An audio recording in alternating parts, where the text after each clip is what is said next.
안녕하세요. 다시 찾아와 주신 여러분을 환영합니다. F-16 두 대가 이미 하늘에 떠 있었습니다. 발사 허가도 떨어진 상태였습니다. 그런데도 그들은 그 드론을 격추하지 못했습니다. 단 4분, 드론이 루마니아 영공에 머문 시간은 그게 전부였습니다. 그 4분 사이 드론은 갈라치의 한 아파트 건물에 그대로 밝혔고 그 안에는 14살 아이가 있었습니다. 부상자는 2명, 그중 1명이 그 아이였습니다. 크렘린은 늘 그랬듯 이렇게 말했죠. 전쟁의 부수적 효과일 뿐이라고. 드론 한 발이 항로를 이탈했을 뿐이라고요. 그럴듯하게 들립니다. 그런데 이게 처음이 아니라 28번째였다면 그래도 우리는 이걸 사고라고 불러야 할까요? 부쿠레슈티는 그렇게 부르지 않기로 했습니다. 부쿠레슈티의 인내심은 그날 밤 바닥났습니다. 그리고 루마니아의 대응은 규탄 성명 한 장으로 끝나지 않았습니다. 빠르게 그리고 세게 왔습니다. 단 하루 만에 러시아는 루마니아에서 영사관 하나와 흑해를 들여다보던 자신의 눈 하나를 잃었습니다. 이게 어떻게 가능했을까요? 그리고 왜 하필 루마니아였을까요? 이 강도를 이해하려면 부쿠레슈티의 분노 뒤에 숨은 이야기를 봐야 합니다. 네이토의 레드라인 루마니아가 조용히 키워온 군사력 그리고 흔들리고 있는 유럽의 안보 지역 말이죠. 이건 빗나간 드론 한 발의 이야기가 아닙니다. 더 정확히 말하면 푸틴이 가진 가장 싼 무기가 어떻게 가장 비싼 대가로 돌아오는가에 관한 이야기입니다. 2012년만 해도 루마니아는 NATO 동쪽 전선에서 가장 약한 고리였습니다. 그런데 단 3년 만에 그 약한 고리가 요새로 바뀌고 있습니다. 드론이 한 발 떨어질 때마다 말이죠. 오늘 우리는 이 밤을 세 겹으로 벗겨보려 합니다. 첫째, 하루 만에 러시아의 외교적 존재를 잘라낸 칼날. 둘째, 나토 조약 사조라는 카드와 그 뒤에 숨은 사다리. 셋째, MiG-21을 몰던 나라가 어떻게 다층 미사일 방패를 가진 나라로 바뀌었는가. 그리고 마지막으로 이 모든 게 동해 건너 우리에게 무엇을 뜻하는가. 먼저 그날 밤으로 돌아가야 합니다. 루마니아 대응의 강도는 공격의 규모를 봐야만 비로소 이해되니까요. 5월 29일 밤 러시아는 우크라이나 남부를 향해 43기의 드론 공격을 퍼부었습니다. 표적은 다뉴브 강변의 이즈마일항, 루마니아 국경 바로 맞은편에 있는 항구입니다. 대부분은 우크라이나 방공망이 요격했지만 그중 한 발이 항로를 벗어나 루마니아 영공으로 들어왔습니다. 그 드론의 정체는 계란이었습니다. 이란이 설계한 샤헤드 자폭 드론을 러시아가 그대로 베껴 대량 생산한 느리지만 싸고 때로 몰려오는 무기죠. 루마니아 국방부는 이 드론이 러시아제임을 공식 확인했습니다. 같은 날 밤 수백 킬로미터 떨어진 북서부 마라무레슈 지역에서도 폭발물 없는 또 다른 대형 무인기가 발견됐습니다. 영공을 침범한 게 한 발이 아니었다는 뜻입니다. 이게 2022년 이후 28번째 영공 침범이었습니다. 그러나 폭발물을 실은 드론이 민간 건물을 직접 때린 건 이번이 처음이었습니다. 니쿠쇼르 단 대통령의 첫 번째 칼날은 가장 무거운 곳을 향했습니다. 그는 최고국방위원회를 긴급 소집한 뒤 카메라 앞에 섰습니다. 콘스탄차 주재 러시아 총영사를 페르소나 논 그라타, 즉 기피 인물로 지정하고 영사관을 폐쇄한다고 발표했습니다. 이 결정이 왜 그렇게 무거운지 짚어봐야 합니다. 콘스탄차는 단순히 루마니아 최대 항구가 아닙니다. 그래서 가장 큰 네이토 해군 기지가 있는 곳이고 우크라이나로 가는 군수 민간 물자의 환적지이며 유럽 최대 네이토 기지인 미하일 코갈리체아누 그리고 데베셀루 미사일 방패에서 불과한 시간 거리입니다. 그리고 그 영사관은 수년간 흑해에서 네이토 함정의 움직임과 항구 교통량, 우크라이나로 향하는 보급을 들여다보는 창구 역할을 해온 것으로 알려져 있습니다. 전직 미육군 유럽사령관 베노지스 장군은 일찍이 러시아가 네이토를 공격한다면 콘스탄차가 첫 표적이 될 거라고 공개적으로 말한 바 있습니다. 그러니 이 영사관을 닫는다는 건 흑해에서 NATO를 들여다보던 러시아의 눈을 멀게 한다는 뜻입니다. 상징적 제스처가 아니라 작전상의 실질적 손실이라는. 동시에 부쿠레슈티 주재 러시아 대사가 외무부로 불려가 공식 항의를 받았고 최고국방위원회는 러시아 외교 인력에 대한 추가 제재를 제안했습니다. 단 하룻밤 사이에 러시아의 외교적 존재가 통째로 가지치기 당한 겁니다. 그런데 여기서 크렘린의 반응이 묘했습니다. 외무부 대변인 자하로바는 영사관 폐쇄에 대해 신속한 보복을 위협했죠. 네이토 회원국의 아파트에 드론을 떨어뜨린 쪽이 오히려 보복을 입에 올린 겁니다.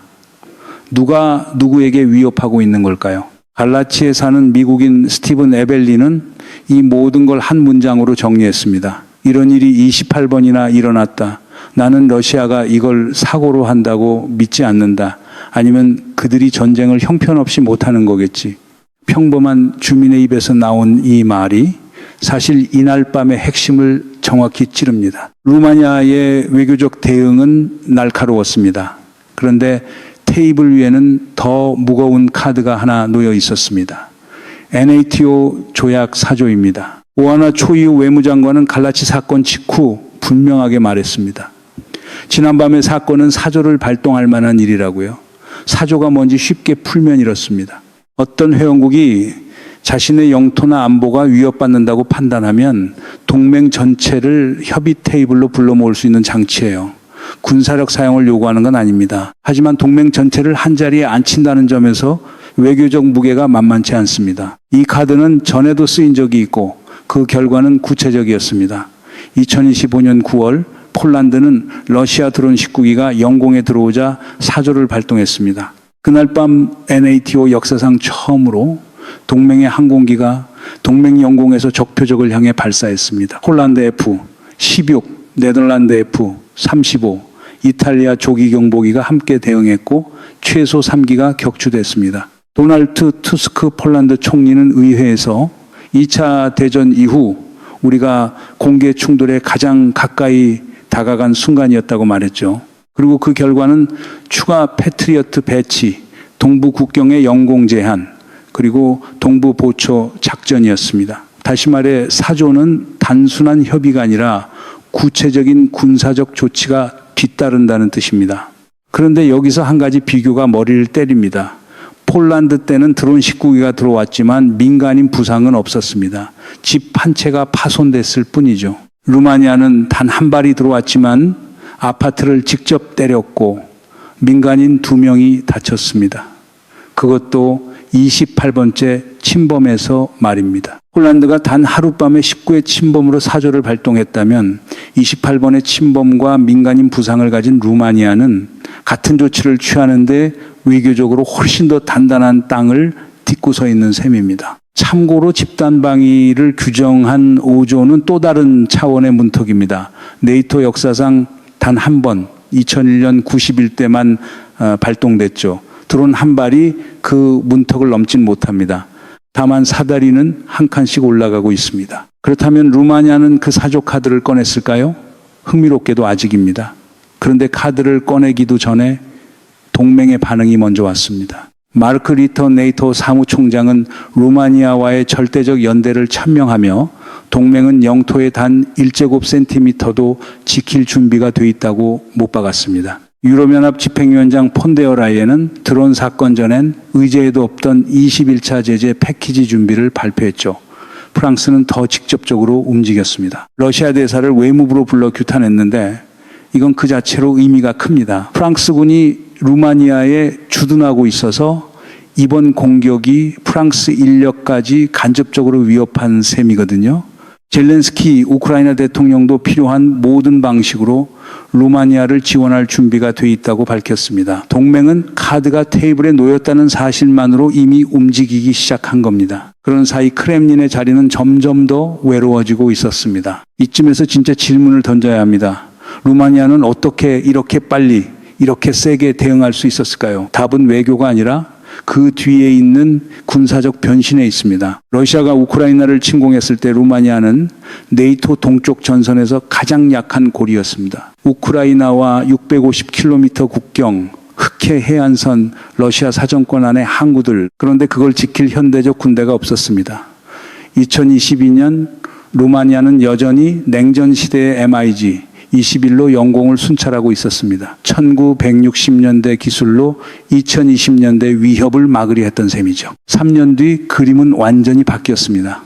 MiG-21은 퇴역했고 포르투갈과 노르웨이에서 들여온 F-16이 그 자리를 채웠습니다. 2016년 현재 49대, 네덜란드에서 18대가 추가로 오면 연말까지 66대에서 67대의 현대식 전투기로 늘어날 전망입니다. 갈라치에 드론이 떨어진 그 밤 떠올랐던 F-16도 바로 이 함대의 일부였습니다. 하지만 F-16만으로는 부족합니다. 고고도 위협은 막을 수 있어도 갈라치의 그 드론처럼 수백 미터 저공으로 활강하는 표적을 잡으려면 다른 구조가 필요하니까요. 그래서 루마니아는 방공망을 여러 겹으로 쌓고 있습니다. 맨 위에는 패트리어트, 날아오는 탄도미사일과 고고도 위협을 잡는 요격 체계 4개 포대가 있고 2027년까지 4개가 더 옵니다. 그 아래 프랑스에서 온 미스트랄 단거리 방공과 한국산 단거리 요격 체계가 중저 고도를 덮습니다. 그리고 가장 결정적인 마지막 층, 이 드론으로 드론을 잡는 단계입니다. 구글 전 CEO 에릭 슈밋의 회사가 만든 마롭스라는 드론 요격기가 2016년 4월 NATO 훈련에서 시험됐고 국방장관은 며칠 안에 실전 배치될 거라고 밝혔습니다. 만약 갈라치의 드론이 한 달만 늦게 왔다면 마롭스는 이미 그 자리에 있었을 겁니다. 변신은 하늘에서 그치지 않았습니다. 지상에서도 소련제 전차가 미국산 M1A 에이브럼스로 교체되고 있고 사거리 300km의 하이마스 로켓 체계는 이제 흑해의 표적까지 때릴 수 있습니다. 그런데 어쩌면 가장 전략적인 한 걸음은 따로 있습니다. 루마니아가 자국 드론 생산 능력을 직접 키우기 시작한 겁니다. 바이락타르 TB-18대를 들여왔고 우크라이나와 공동 드론 생산 협정을 맺었으며 미국, 영국과는 별도의 드론 생산 시험 체계를 세웠습니다. 다시 말해 루마니아는 이제 단순히 드론으로부터 보호받는 나라가 아니라 드론을 만들어내는 나라가 되어가고 있습니다. 그런데 이 변신의 진짜 엔진은 무기가 아니라 돈이었습니다. 드론 사건이 터지기 정확히 일주일 전인 5월 21일 유럽연합 집행위원회는 SAF 프로그램에 따라 루마니아에 160억 8천만 유로 규모의 국방자금을 승인했습니다. 유럽이 단일 국가에 내준 가장 큰 국방 패키지 중 하나입니다. 기계와 전력 현대화, 다층 방공, 흑해 해군 증강, 헬기 함대 교체, 방산 국산화까지 15개 프로그램에 걸친 돈이었죠. 그리고 일주일 뒤 러시아 드론이 바로 그 나라의 아파트에 떨어졌습니다. 왜 SAF가 승인됐는지 모두가 하룻밤 사이에 이해하게 된 겁니다. 그런데 정말 무서운 건 드론 자체가 아니라 그 드론이 떨어진 자리입니다. 루마니아는 단순한 네이토 회원국이 아닙니다. 네이토 남동부 전선의 지리적 자물쇠예요. 우크라이나와 650km 국경을 맞대고 그 국경의 대부분은 다뉴브 강이 만듭니다. 러시아 드론이 노리는 이즈마일 항은 바로 그 강 건너편에 있죠. 다시 말해 모든 공격 파도가 루마니아의 문 앞을 스쳐 지나갑니다. 그리고 그 자물쇠 위에는 전략 자산들이 얹혀 있습니다. 루마니아 남부 데베셀루 기지에는 네이토의 탄도미사일 방어 방패 이지스 어쇼가 배치되어 있습니다. 비행 중인 중거리 탄도미사일을 SM-3 요격탄으로 파괴하는 시스템이죠. 러시아는 이 방패를 수년간 직접적 위협으로 보고 철거를 요구해 왔지만 데베셀루는 지금도 가동 중입니다. 콘스탄차 인근의 미하일 코갈리치아누 기지는 27억 유로를 들여 유럽 최대 나토 기지로 확장되고 있습니다. 약 500명의 동맹군이 상주하고 미국은 이곳을 전방 물자 비축 거점으로 바꾸고 있습니다. 이 기지에 대한 어떤 공격도 미군 인력을 직접 건드리는 일이 되고 그건 네이토 합의를 거치지 않고도 양자 대응을 부를 수 있다는 뜻입니다. 게다가 루마니아는 우크라이나로 흘러가는 무기의 남쪽 관문이기도 합니다. 2026년 1월 네이토는 폴란드의 제슈프 허브와 나란히 작동하는 두 번째 대형 무기 보급 조율 거점을 루마니아에 열었습니다. 돈바스와 남부 전선을 위한 남쪽 통로를 만든 셈이죠. 2025년 한 해에만 22만 톤의 군수 지원이 네이토 물류를 통해 우크라이나로 전달됐습니다. 트럭 9,000대, 화차 1,800량, 전략 공수 500회 분량입니다. 콘스탄차항과 다뉴브 회랑은 EU 연대 통로 아래 1억 9천만 톤이 넘는 물자를 실어 날랐고 그게 우크라이나의 수출과 나토 보급망을 동시에 떠받쳐 왔습니다. 이즈마일 맞은편에 떨어진 그 드론은 바로 이 그림 한가운데로 떨어진 겁니다. 드론 자체는 5만 달러짜리 싸구려이란 복제품이었지만 그게 떨어진 곳은 세계에서 가장 민감한 전략 지역 중 하나였습니다. 그리고 한 가지 더, 갈라치 사건 불과 열흘 전 루마니아는 허가 없이 영공에 들어온 드론을 격추할 수 있도록 허용하는 법을 통과시켰습니다. 정확히 이런 시나리오를 위해 만든 법이었죠. 그런데 첫 실전 시험에서 그 4분의 창이 너무 짧았던 겁니다. 다층 방어가 완성되면 그 창은 닫힙니다.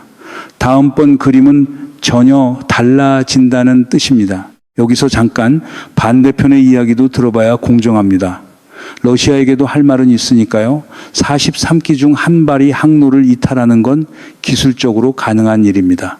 GPS 신호가 흔들리거나 항법 오류가 날 수 있죠. 크렘린의 시각에서 루마니아는 중립국이 아닙니다. 우크라이나로 가는 무기의 남쪽 관문이고 우크라이나 조종사를 F-16으로 훈련시키며 자국 영토에 나토 최대 기지를 두고 있으니까요. 게다가 비용 계산도 러시아 편입니다. 5만 달러짜리 드론을 맞겠다고 400만 달러짜리 미사일을 쏘는 건 지속 가능하지 않거든요. 루마니아 자국의 막심 준장조차 우리는 공격받는 게 아니라 국경 바로 옆에서 벌어지는 분쟁의 영향을 받고 있는 것이라고 인정했습니다. 다 일리 있는 말입니다. 사고는 한 번 일어납니다. 그런데 28번이라면 그건 더 이상 사고의 통계가 아닙니다. 패턴의 통계죠. 역사를 보면 이런 조합이 어떻게 흘러갔는지 짐작할 수 있습니다. 1979년 소련은 아프가니스탄에 발을 들이며 값싸고 빠른 승리를 기대했습니다. 결과는 10년에 걸친 소모전이었고 그 전쟁은 적이 아니라 그걸 시작한 쪽을 안에서부터 갉아먹었습니다. 물론 시점은 누구도 장담할 수 없습니다. 다만 단계를 보세요. 2023년엔 드론 잔해가 발견됐고 NATO는 고위 공격의 증거가 없다고 했습니다. 2025년엔 폴란드가 드론을 격추하고 사조를 발동했습니다. 2016년엔 민간인이 다치고 영사관이 다쳤습니다. 매 단계가 이전보다 높았고 매 단계마다 러시아의 사고라는 방어 논리는 조금씩 얇아졌습니다. 푸틴은 NATO의 갈라진 틈을 찾으려 했습니다.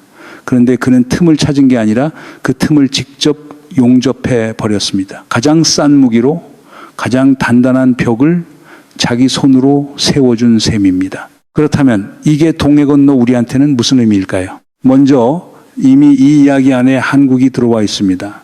루마니아가 새로 쌓은 다층 방공망의 중적고도 한 층을 한국산 단거리 요격 체계가 막고 있어요. 폴란드에 간 K전차와 K9 자주포, 천무다연장 로켓에 이어 루마니아의 하늘 한 조각까지 한국 방산이 떠받치고 있는 겁니다. 유럽의 무기 시장이 이 전쟁으로 통째로 재편되는 동안 한국은 가장 빠른 공급자로 그 한복판에 들어가 있습니다. 하지만 더 깊은 의미는 그 4분에 있습니다. 발사 허가가 떨어진 F-16이 단 4분의 창 안에서 저공 드론을 못 잡은 그 장면. 그건 사실 우리에게 너무나 익숙한 그림입니다. 값싼 드론이 때로 몰려와 비싼 요격망의 처리 용량을 넘겨버리는 포화의 문제. 한 발 막는 데 드는 돈이 한 발 쏘는 데 드는 돈보다 비싼 비용 교환비의 문제. 루마니아가 지금 다층 방공과 드론 잡는 드론으로 풀려는 그 숙제가 북한의 값싼 드론과 미사일 앞에 선 한반도의 숙제와 정확히 같은 모양입니다. 그리고 그 너머에 더 불편한 연결이 있습니다.